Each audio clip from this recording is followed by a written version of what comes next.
question was intended to be a bit more local. We know that this is the first time that you came to Hungary, and simply what I wanted to ask is what is your knowledge about this country, or generally about the post-communist bloc in Europe?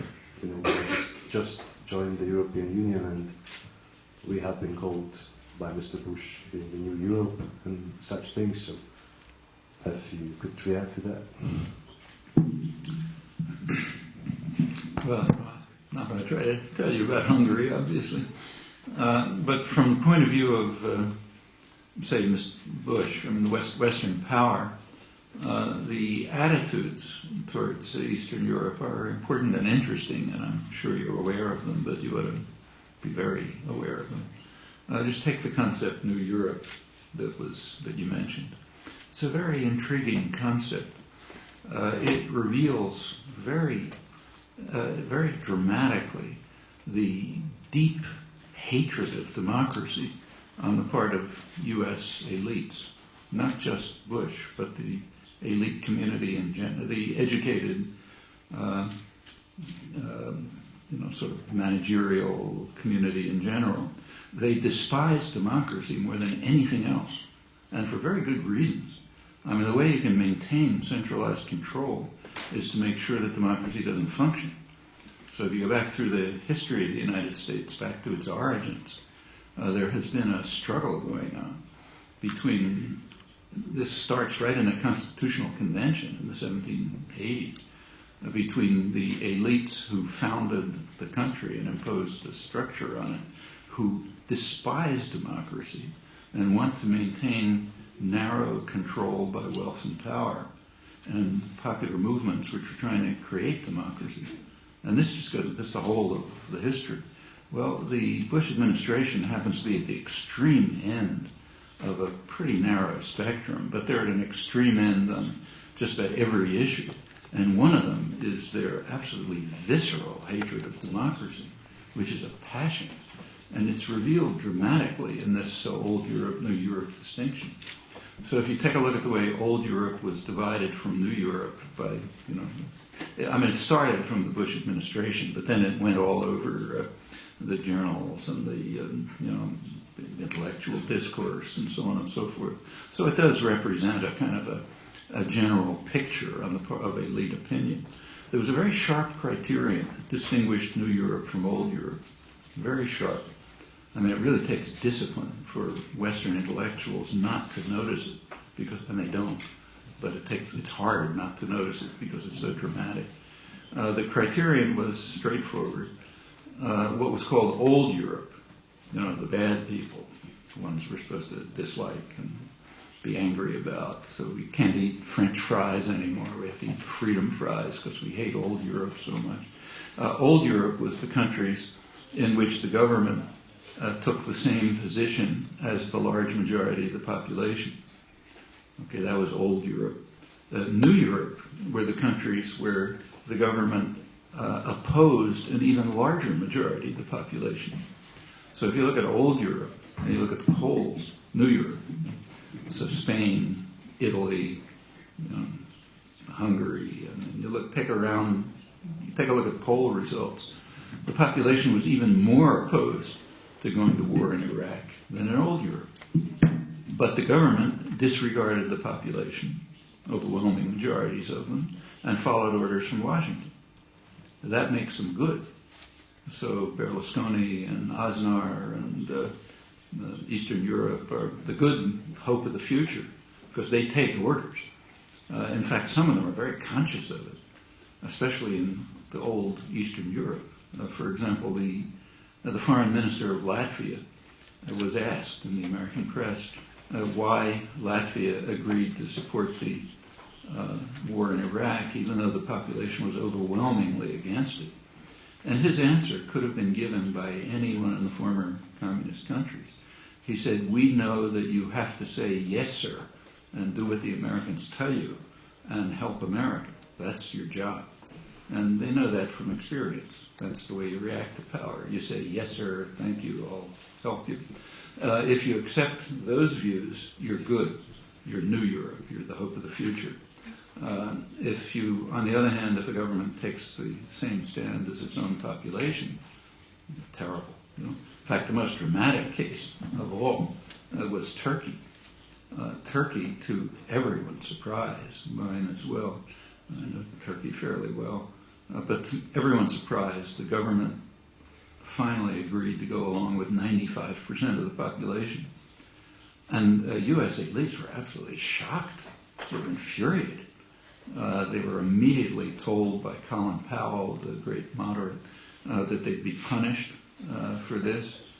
Paul Wolfowitz, who's depicted as, they call him the idealist in chief, the great visionary who's leading the crusade for democracy, he went so far as to condemn the Turkish military because they didn't overrule the government, they didn't overthrow the government.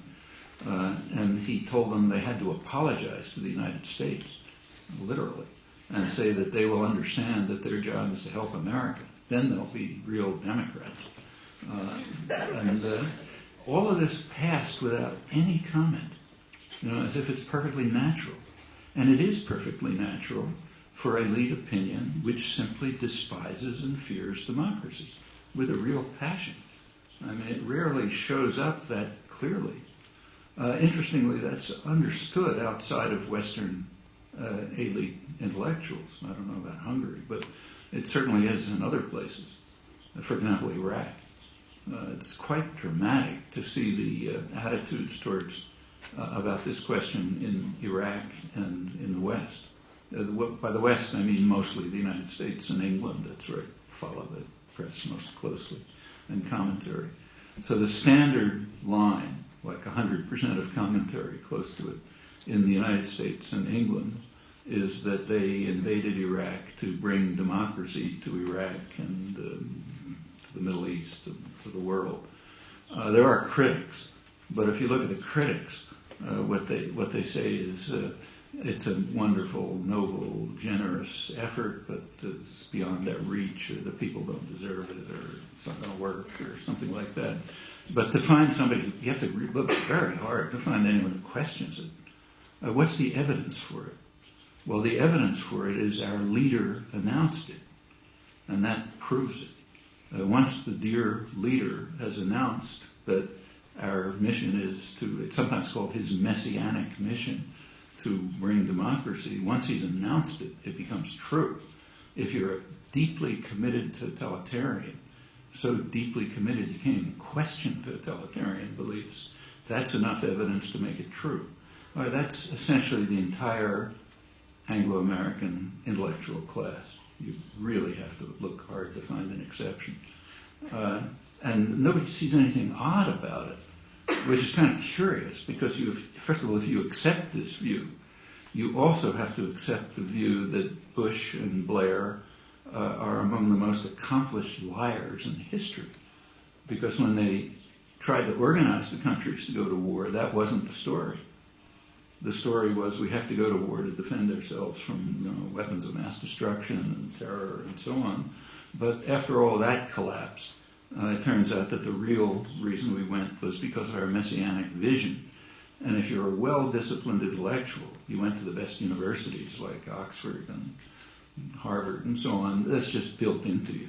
You just accept reflexively what the leaders say, even if you have to overlook the fact that they're saying we were lying before. So in the West, that's like close to 100%, including the critics. Now, there are polls in Iraq. Now, the West is constantly carrying out polls in Iraq to try to figure out how to deal with the population. Right after President Bush made his speech in which he declared his messianic vision to great applause, there was a poll in Baghdad in which people were asked, why do you think the United States invaded? And some agreed with unanimous opinion in the West, 1%. 1% of people in Baghdad said the purpose was to bring democracy. 5% said the purpose was to help Iraqis. The rest said what's completely obvious but inexpressible in the West. The goal was to take control of Iraq's resources and to use it as a base for reorganizing the Middle East and American interests. which is obviously true, but you simply can't say that in the West. That's just unspeakable. So that's the difference between people at different ends of the club. It's very common. I mean, victims and people who hold the club have a different picture of the world on just about everything. And it goes way back. Now, if you want to learn something about reality, you don't ask the people holding the clubs. You don't ask the policemen and the intellectuals and so on. You ask the people who are the victims. They generally have a much clearer picture of it. I mean, this is true of international society. It's true of the smallest social units. I mean, take, say, a family. I mean, if there's a patriarchal family and you want to figure out what's going on, you don't ask the husband. You ask the wife. They're going to have very different pictures of what's going on. And one of them's real. The other's the way it looks if you've got the club in your hand. And that's true on this, too. The old Europe, New Europe thing is extremely interesting. But what it tells you about the Western intellectual culture is very revealing. Actually, there's more behind it than that.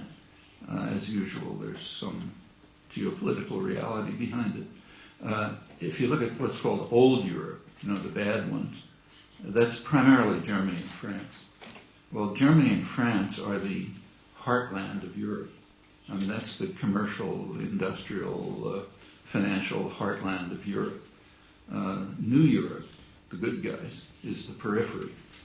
Spain, Italy, Latvia, Hungary, the fringes. Well, and the hatred of old Europe has much deeper roots than just hatred of democracy. It goes way back to the end of the Second World War. I mean, after the Second World War, the United States was, of course, in a position to run the world. There was no question about that. But they recognized that there were potential problems. And one of the potential problems is Europe. Europe might go off in its own direction. It's not a law of nature that Europe is going to just be a client of the United States. In the early post-war period, it was clear, and it was mostly conquered. But it was going to recover. There's no doubt about that. France and Germany were going to recover, and the rest of Europe would slowly recover and become a major industrial and commercial society again, and of course it happened. And from right away, the early 1950s, there were concerns that Europe might become what was then called a third force, independent of the United States and Russia. And that's the main reason for the formation of NATO, and the reason why NATO remains today, when there's nobody can pretend there's a Russian threat, is that NATO is a mechanism by which the United States maintains control over Europe. As long as the NATO framework functions, the United States will dominate, because not in economic power or cultural power or anything, but in military force, the United States so overwhelmingly dominates the world that nobody's even close. So if anything ever shifts to the military arena, the United States will run it. That's one of the reasons why the United States constantly tries to drive policies towards military confrontation. That's the dimension in which the U.S. is supreme. That's not... England goes along. It's sort of a client state, but Europe is very capable of moving off in an independent direction. Part of the reason why the United States has been so eager to have the European community and NATO extend to the former satellites is it assumes that they will be more under U.S. control. So the assumption is that in Eastern Europe, for one thing, there are more illusions about the United States. Having been under Soviet domination creates illusions about the alternative. If you lived in Central America, you wouldn't have any illusions about the United States. But if you live in Hungary, you would have illusions. And it's assumed that those illusions will carry over. And also that they'll be like the foreign minister of Latvia. They'll know that your job is to say, yes, sir, we have to help the Americans. And that, it's hoped, will weaken the likelihood that a unified Europe might simply move off in its own direction and become an independent force in world affairs, which is one of the major problems of world control. Actually, it's one of the major reasons why the United States is in the middle, wants to make sure that it controls Middle East energy. It's been understood back since the 1940s that the main energy resources of the world are in the Persian Gulf region. And by now, it's expected that about 2/3 in the next few decades will be in the region of the Persian Gulf. And whoever controls those energy resources has a very powerful lever for controlling others. Go back to the early 1950s, U.S. planners understood that control of Middle East oil would give them what they called veto power over moves towards independence in Europe, and at that point they were thinking about Japan. And that's why there's such a struggle going on right now about who controls the oil resources and who decides where the pipelines are going to go from Central Asia to somewhere. The United States wants to make sure Central Asia is not on a scale of the Middle East, but it's fairly substantial. And there's a big battle about whether the pipelines are going to go to the east, to China and Japan and South Korea and this major industrial center there, or are they going to go to the west? And if they go to the west, the United States wants to make sure that they don't go through Russia or Russia-controlled areas, and they don't go through Iran, but they go on some complicated route which ends up being under U.S. control all the way, ending up right in Albania, in fact. A good part of the reason for controlling Kosovo is to make sure that you end up with the pipelines staying under control. So if you look at the pipelines that are planned, they go in a very strange route, but ending up in regions that are always under U.S. control. And that's important if you want to control the world. And part of the concern about so-called old Europe is that it is the center of a potential independent Europe, which can't be tolerated